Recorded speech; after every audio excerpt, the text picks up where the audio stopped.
L'entrevista amb Júlia Palomares.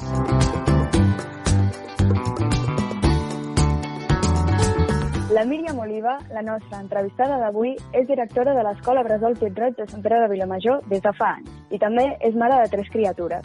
Amb ella, com a mestra i com a mare, compartirem una conversa perquè ens expliqui com viuen els infants del confinament, tot des d'aquesta doble visió, educativa i familiar. Bon dia, Míriam. Bon dia, Júlia. Primer de tot, tu i la teva família com porteu això del confinament? Doncs mira, físicament a casa ho portem bé, no tenim afectats molt propers i els que hem tingut són molt lleus. Emocionalment jo crec que com a totes les cases és una muntanya russa.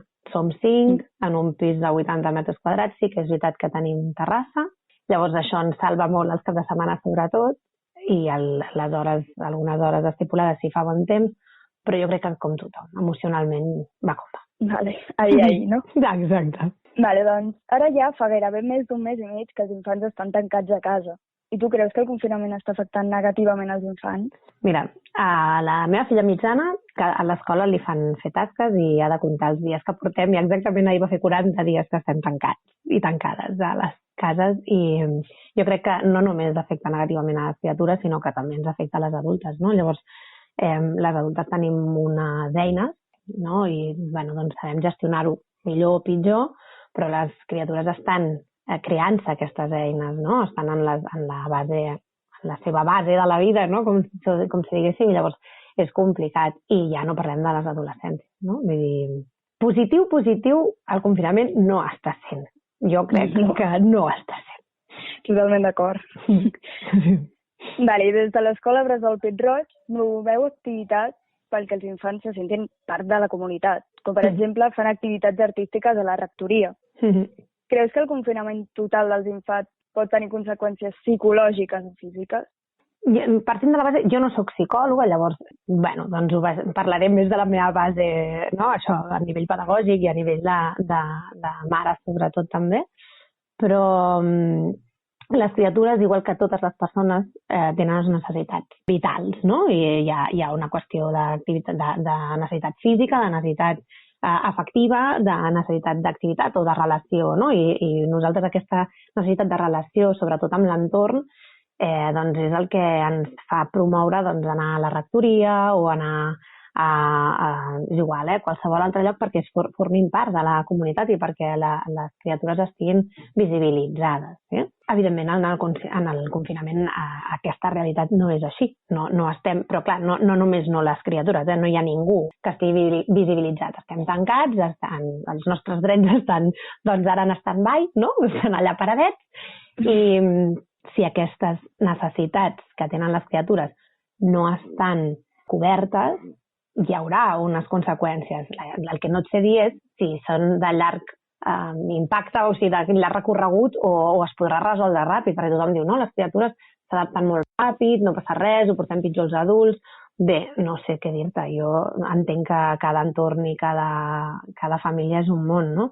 I sobretot sí que volia dir, ara que em preguntes això, que nosaltres, sé que l'entrevista va sobre les criatures, però la Mireia Boia porta uns quants dies també fent una feina de visibilització de la gent gran, de la gent que està a casa seva amb problemes de mobilitat, que els estan dient que s'han de moure constantment, que si no acabaran en una cadira de rodes, i que aquesta necessitat vital de moviment tampoc no l'estan tenint respectada, no? I llavors les conseqüències, ja et dic, físiques i psicològiques, hi són.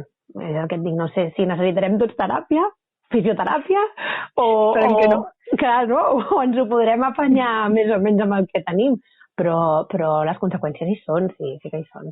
Què creus que podem fer per minimitzar aquestes conseqüències? Mira, sobretot jo crec que tenim molt clar aquestes necessitats que tenim nosaltres i que tenen les criatures i intentant cobrir-les.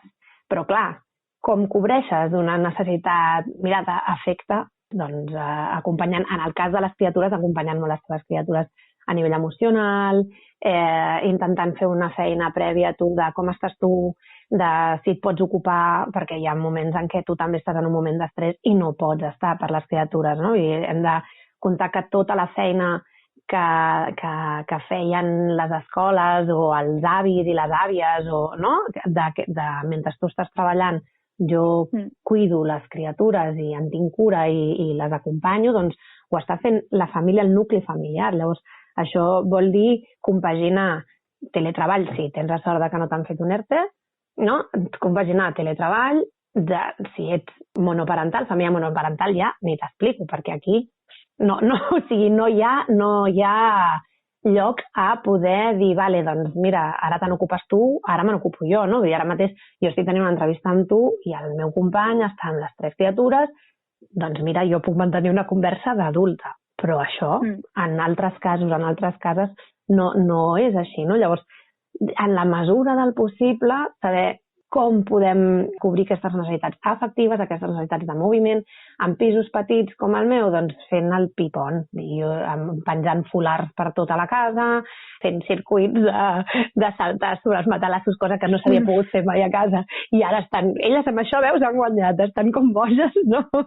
Perquè poden saltar, hi ha un moment en què poden saltar una mica perquè hi ha unes necessitats que han de tenir, i en el tema de les necessitats, per exemple, de relacionar-se, doncs aquí és on justegem. Per què? Doncs perquè depèn de quina edat té la criatura, la relació amb el món exterior, a través d'una pantalla, ja no és perquè sigui beneficiós o no, que això doncs, també hi ha altres experts que et diran moltes coses, però hi ha criatures que no en saben i que no tenen edat i que no volen, no? I llavors, clar, és complicat, pots minimitzar l'impacte, però mai el reduiràs a 0. Parlant d'això, nosaltres sí que som conscients del que està passant, però tu creus que els infants de l'escola són conscients realment?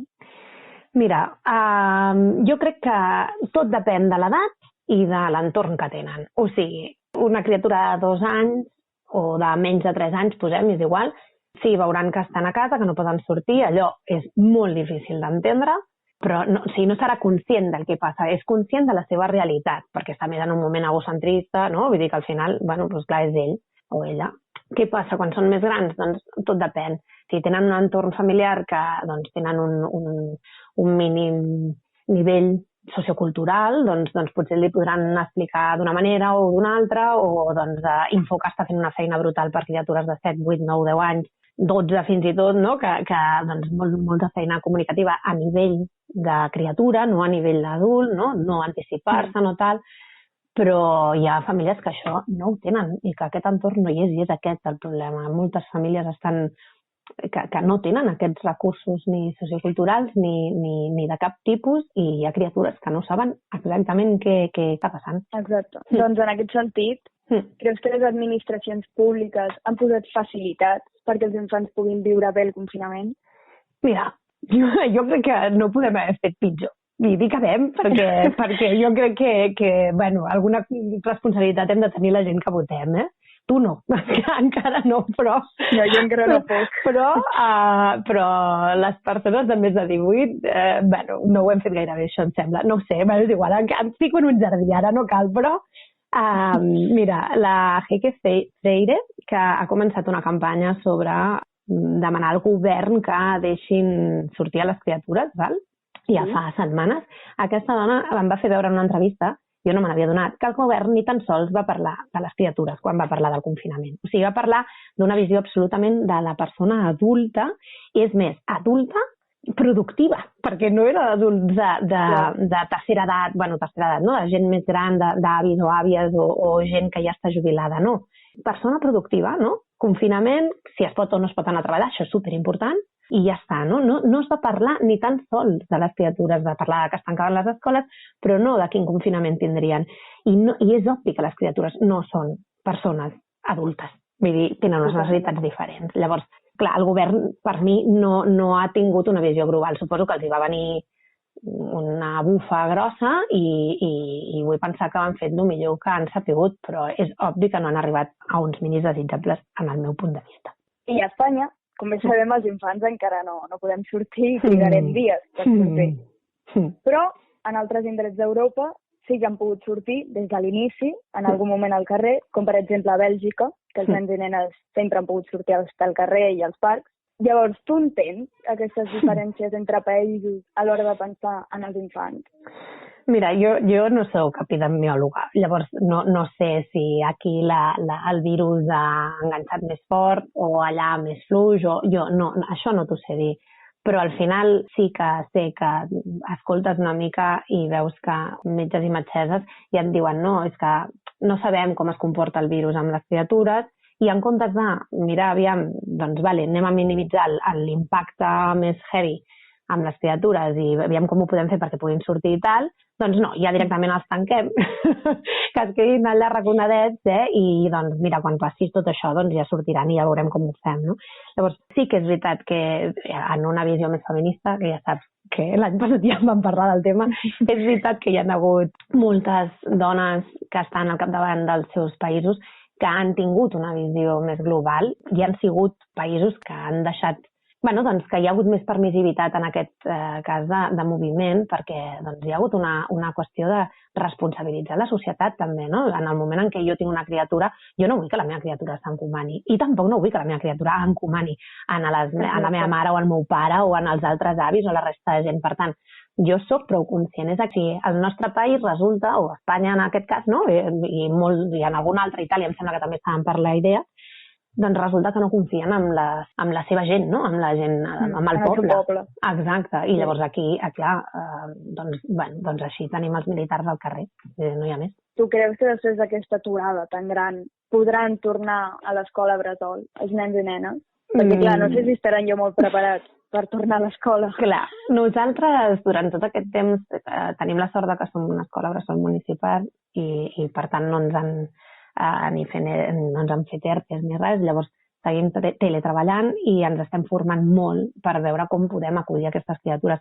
És cert que nosaltres ja fem un procés d'adaptació sempre a l'escoleta perquè de vegades venen d'entorns seus només familiars o de vegades venen d'altres escoles o de vegades venen de 2 mesos de vacances, no? I les criatures doncs, necessiten el seu temps.